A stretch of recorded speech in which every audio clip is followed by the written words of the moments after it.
Halo saudara, kembali lagi di channel TBC The Booster Channel. Kali ini kita akan mengulik seputar pengeboran minyak bawah laut dan bagaimana prosesnya. Yuk tonton videonya sampai selesai.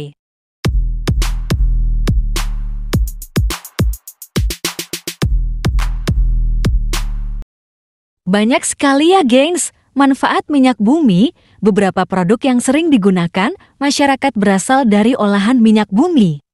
Minyak bumi ini dapat ditemukan di bawah lapisan bumi baik di darat maupun di bawah permukaan laut. Pengambilan minyak bumi sebagian besar membutuhkan berbagai macam alat berat dan jika sudah berhasil diambil, maka tahap selanjutnya adalah proses pengolahan yang menghasilkan berbagai macam bentuk manfaat. Berikut ini adalah proses singkat pengeboran minyak dan gas bawah laut. Minyak pertama kali ditemukan oleh bangsa Cina pada tahun 347 setelah Masehi. Dengan menggunakan bambu, mereka mampu mengebor hingga kedalaman yang lebih dalam. Dari ketinggian 243 meter dan pertama kali mendapatkan minyak, sedangkan di benua Amerika, mereka berhasil membangun rig pengeboran minyak dan gas pertama di Ontario, Kanada pada tahun 1858. Kemudian pada tahun 1920 sampai tahun 1940, perkembangan minyak dan gas dunia mengalami kemajuan pesat yaitu dimulainya pengeboran lepas pantai. Dan pada tahun 1981 sumur pertama minyak dan gas lepas pantai mempunyai bentuk mendatar dan terus berkembang hingga saat ini. Minyak bumi dihasilkan dari kematian hewan dan tumbuhan yang tertimbun lapisan pasir dan batu setelah terjadinya penguraian minyak bumi. Ia bergerak melalui batuan berpori dan kemudian terakumulasi dalam lapisan batuan keras hingga menjadi sumber minyak bumi.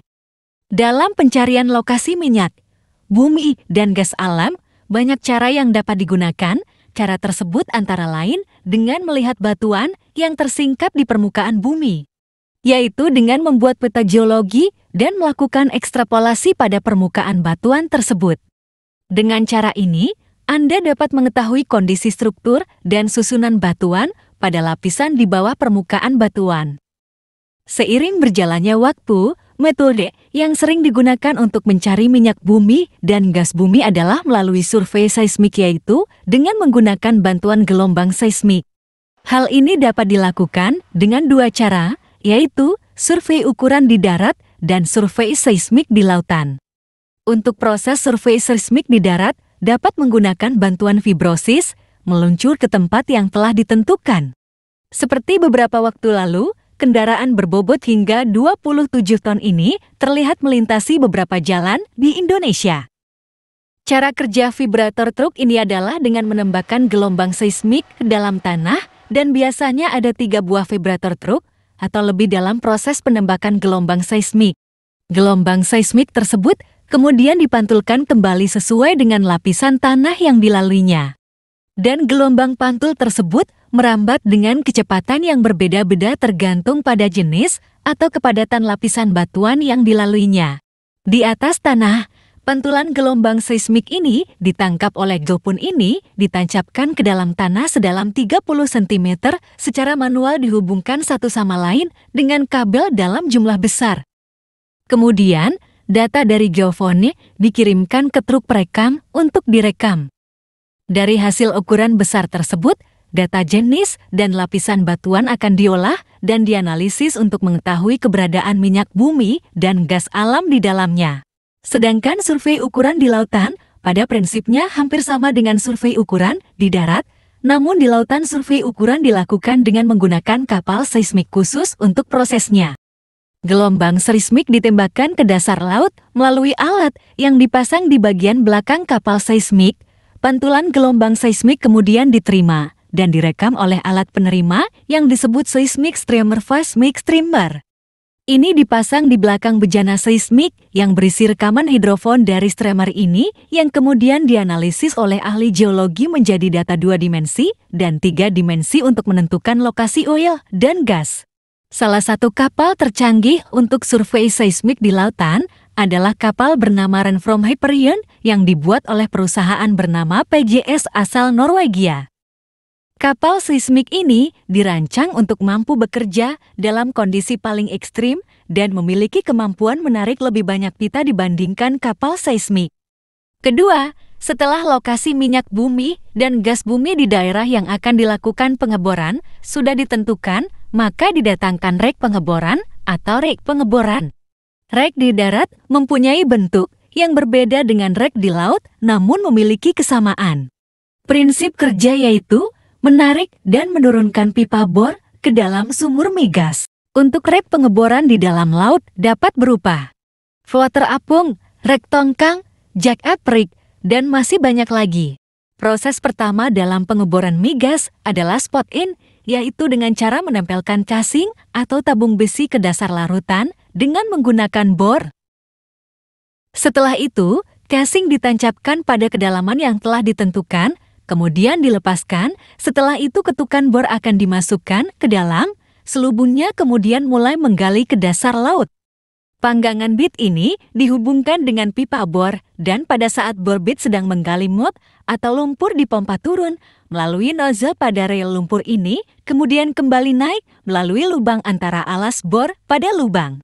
Dan mode ini berfungsi untuk mengangkat pecahan material pengeboran. Selain itu, mode ini juga berfungsi sebagai pelumas bagi penerbit agar tetap sejuk dan menjaga tekanan di dalam dan di luar sumur pengeboran. Setelah mencapai kedalaman tertentu, debit kemudian diangkat ke atas. Kemudian casing yang berukuran lebih kecil dimasukkan ke dalam sumur bor. Semen kemudian dipompa ke dalam trip, dan semen ini kemudian dikembalikan ke atas melalui celah pada casing, dan ini proses dilakukan berulang-ulang hingga kedalaman yang telah ditentukan. Semen yang dimasukkan berfungsi agar struktur sumur bor kuat dan tidak mudah roboh jika terus dilakukan perawatan ulang, dan semakin dalam pengeboran, maka tekanan dalam bumi semakin tinggi. Inilah sebabnya mengapa blowout preventer atau disebut juga bob dipasang di atas kepala sumur. Bob merupakan suatu struktur yang terdiri dari katup-katup besar yang berfungsi untuk mengontrol dan memantau sumur dari ledakan. Minyak mentah atau gas alam yang tidak terkontrol di dalam bob ini terdapat pipa yang disebut riser. Pengangkat ini menghubungkan rig dan sumur melalui BOP. Setelah bob dipasang, proses pengeboran dilanjutkan dengan memasukkan bor bit ke dalam sumur melalui pipa riser. Pada saat pengeboran migas, arah pengeboran tidak selalu vertikal, terkadang perlu dilakukan pengeboran horizontal. Jika reservoir migas tipis namun lebar pada kedalaman tertentu, sudut pengeboran akan berbelok pada titik kick-off dan kemudian mengarah ke lokasi lain, sehingga pemboran yang dilakukan akan berbentuk seperti kurva yang melengkung. Pemboran horizontal ini dapat dilanjutkan hingga kedalaman 1.500 hingga 3.000 meter ketika mencapai kedalaman pengeboran yang telah ditentukan. Sebuah alat pengukur dimasukkan ke dalam sumur untuk mendeteksi keberadaan minyak dan gas. Setelah pengeboran selesai, sumur perlu dipersiapkan untuk produksi atau disebut juga penyelesaian berdasarkan lapisan batuan dan kondisi reservoir. Ada beberapa jenis penyelesaian, antara lain penyelesaian lubang terbuka dan penyelesaian perforasi pada casing lubang terbuka dipasang hanya sampai bagian atas formasi produktif sehingga aliran minyak dan gas dapat langsung masuk ke dalam sumur tanpa halangan. Sedangkan pada casing kompresi perforasi ditutup dengan semen dan dilanjutkan dengan proses kinerja perforasi, yaitu proses melubangi lapisan semen pada sumur. Untuk membuka jalur minyak bumi dan gas bumi dari reservoir ke jalur produksi untuk proses perforasi. Pistol tersebut akan dimasukkan ke dalam casing dan pistol perforating. Kemudian akan ditembakkan secara elektrik untuk melubangi sumur bor sehingga minyak bumi dan gas alam yang terperangkap akan keluar dari reservoir menuju ke dalam sumur. Pengeboran kemudian dipasang pohon natal di atas sumur bor, yaitu rangkaian katup di kepala sumur yang berfungsi untuk mengontrol tekanan di dalam sumur dan kecepatan aliran fluida ke permukaan tanah, dan setelah itu minyak bumi dan gas alam yang keluar. Dari sumur bor akan dialirkan ke jaringan pipa untuk diproses lebih lanjut.